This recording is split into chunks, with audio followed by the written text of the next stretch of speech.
I'm always hearing words of people talking about they chosen or just words about being chosen. But if you truly chosen by God, because the Bible says many are called, but few are chosen. If you're truly chosen by God, you know it's not nothing to boast about. It's not nothing to. It's not.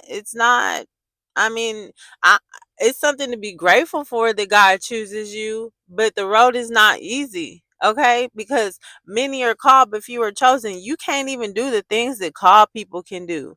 The more you grow with Christ, yeah, in the beginning, when He first chooses you and you know that you're chosen, He gives you a whole bunch of grace. But then you start to grow rapidly. Okay, you start to grow rapidly, and then as you grow, He start cracking that whip on you. He start telling you no. He start removing people from your life that you didn't think would have to go. He starts consecrating you, setting you apart for him to do what he needs to do in this earth through you.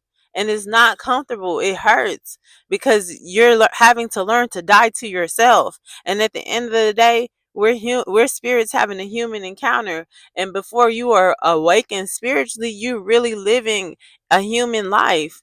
And so once you get awoke spiritually, you're still used to certain habits and doing certain things and expecting certain things out of life that you once expected before you got your spiritual awakening. And God is having to He's having to take your mind and twist it around and make it more like Christ, to set your mind on the things that He's called you to do, that He's chosen you to do.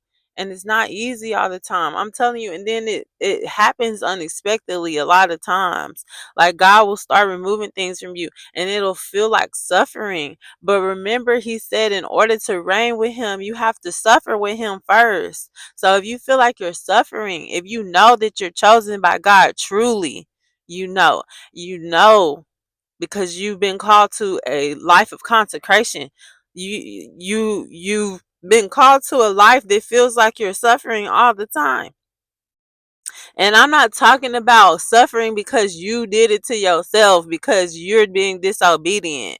I'm talking about you being obedient, you walking upright, and it still feel like things is getting snatched from you left and right, and it hurts. It's because God is preparing you to reign with Him. He is preparing you to something so much greater.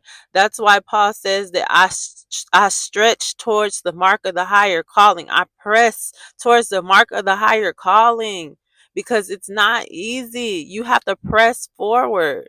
You cannot get distracted by how you feel because the enemy is trying to keep you bound by feelings, and feelings is a low frequency thing. God is trying to bring you up higher. Allow Him to bring you up higher so that you can truly be the new creature that He created you to be, so that He can get the full glory out of your life, so that you can set the captives free. There are so many people waiting for you to be who God created you to be so that they can walk in freedom, so that they can know the gospel, so that you can spread the good news. So hang in there. Remember, it's not about you.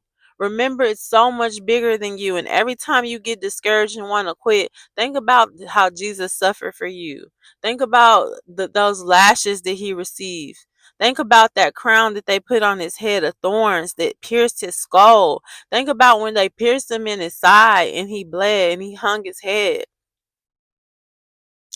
That's nothing compared to what He's calling you to, and He's worth it. So hang in there and keep pressing forward. Trust Him and trust the process. He loves you so much. I'm telling you, it's gonna be so worth it in the end.